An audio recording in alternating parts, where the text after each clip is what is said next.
Hi everyone, welcome to Skill Questers Hub.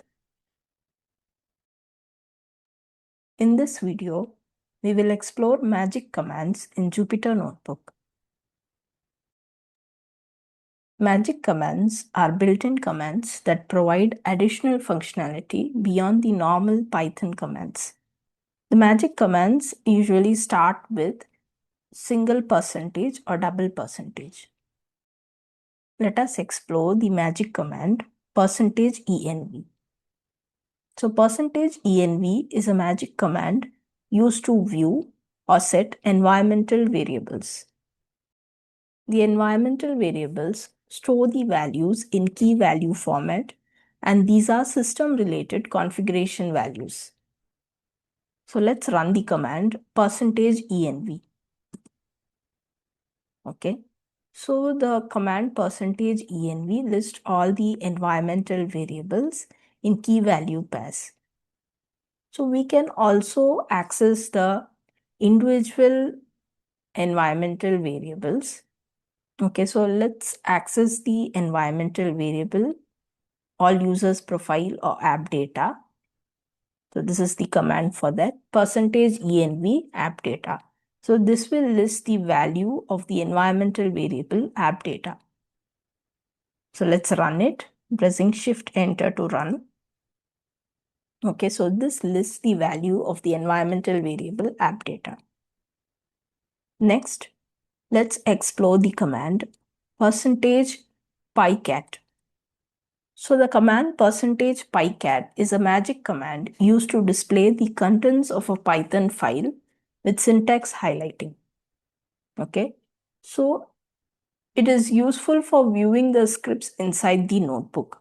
So here the command %pycat, we will be viewing the file, the Python file script.py.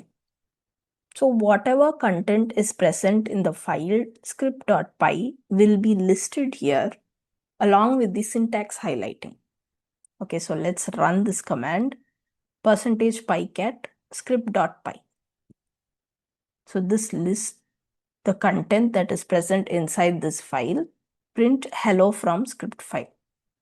Okay, so this is the file script.py. Let me open it. So this is the content that is present. Print hello from script file. So when we run the command %pycat script.py, this lists the exact same content which is present inside the file script.py. And we can also see that it highlights the syntax. You can see the color difference for print and the text within print. Okay, so it displays the content of a Python file along with the syntax highlighting. Next, let's explore the command %load. So %load is a magic command used to load code from an external file into a notebook cell.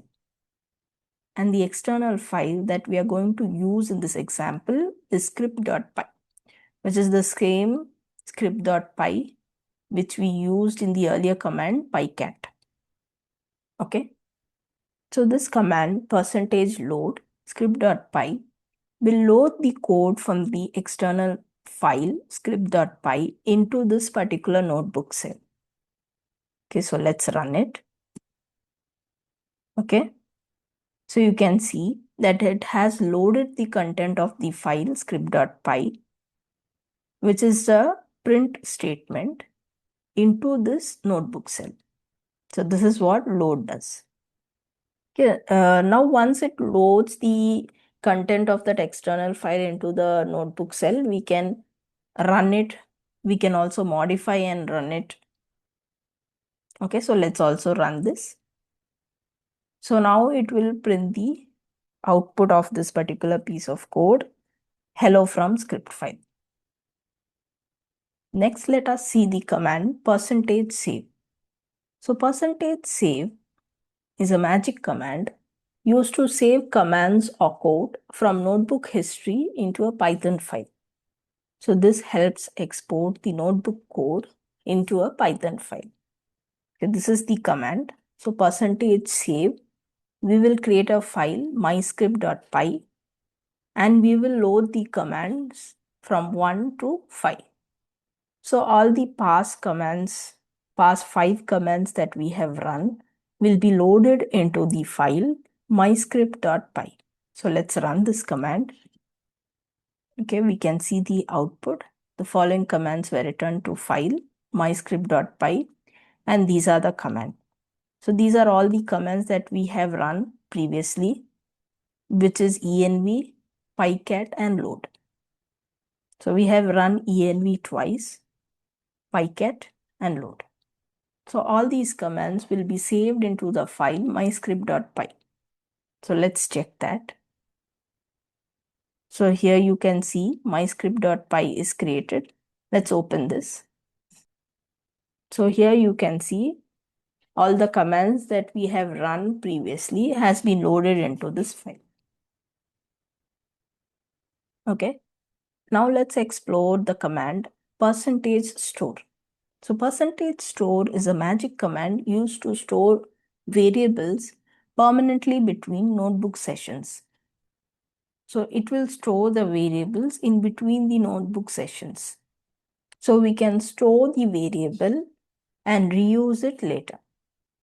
Okay, so let's run this code. So here we are declaring a variable data equal to 3, data variable.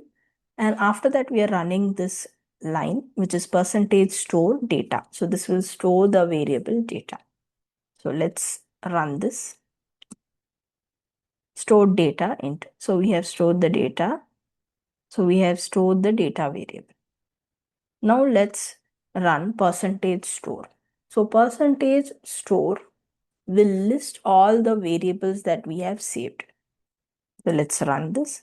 So this lists all the stored variables and their values. So the only variable that we have stored is data. So it is listing the variable data along with its value 3. So next, let's explore the magic command %alias. So %alias is a magic command used to create shortcuts for system commands. So this helps in simplifying the frequently used commands. Okay, so here we are creating an alias, as the name says. So we are creating an alias ll for the command dir. So this is the command %alias. We are giving the alias a name. So we are giving it as ll. And for which command we are going to create an alias, we have to write that command. So it is for the command dir. So let's run this. So now the alias is created. Now, if you want to run the command dir, you can run it using its alias ll. Okay, so let's run the command ll. So this gives the output as same as the command dir. So if you run ll, this is equivalent to running dir with an alias name. Now let's explore the magic command %unalias. So the magic command %unalias is used to remove an existing alias. It is used to delete any existing alias. So this is the command %unalias, and we are giving the name of the alias that exists, which we have previously created ll. So let's run the command %unalias ll. Okay, so we have run the command. Now, after deleting the alias, if you run the alias command ll, let me run it. So you get an error. So now ll is no longer an alias of the command dir. Next, let's explore the magic command %debug. So %debug is a magic command used to start the interactive debugger after an error occurs. It helps inspect variables and trace errors. It is useful for debugging Python programs. Okay, so %debug is an interactive debugger. So let's run a code which will throw an error. So this is the code: a equal to 10, b equal to 0, c equal to a by 5. So this will give a 0 division error since we are dividing it by 0. Let's run it. So we get the error, 0 division error, division by 0. So now we can run the magic command %debug, which will open the interactive debugger. So let's run it. So now we can inspect the values. So let's inspect the value A. So to inspect it, give the command PA and press enter. So this gives the value of A, which is 10.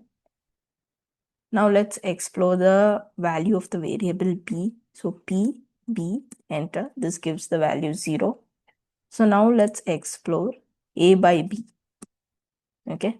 So this gives 0 division error. So this interactive debugger is useful to inspect the values of each variable holds and to inspect the code which has thrown the error. Okay, and to come out of this interactive debugger, press the command Q, enter. Okay, now we have come out of the interactive debugger. Now let us explore the magic command %precision. So %precision is a magic command used to control the display precision of floating points numbers. So this can change the precision of floating point numbers. So let's check that. So let me run this line and run this command 1 divide by 3. So 1/3, I'm running this. So this gives the output 0.3333. So now we need to update this precision. So let's update it to 3. For this, the command is %precision 3. So let's run this. So now the floating point precision is 3. Now if you run the command 1 divide by 3 again, you will see that the output is rounded off to 3. So you can see that the floating point precision is changed to 3. So you can see only 3 values after the decimal point. Okay, so this is how we can change the precision using the magic command %precision. Next, let's explore the magic command %system. So %system is used to run operating system commands from the notebook. Okay, so let's run this command %system dir. So dir is an operating system file system operations command. Okay, so we can use %system to run this command as well. So let's run this. So this gives the output similar to the output that we get when we run the command %dir. I have also prepared a reference guide with the commands that we have explored in this video. You can also refer that. I will be sharing the link to this reference guide in the description. Thanks for watching. If you found this video helpful, please like and subscribe to my channel.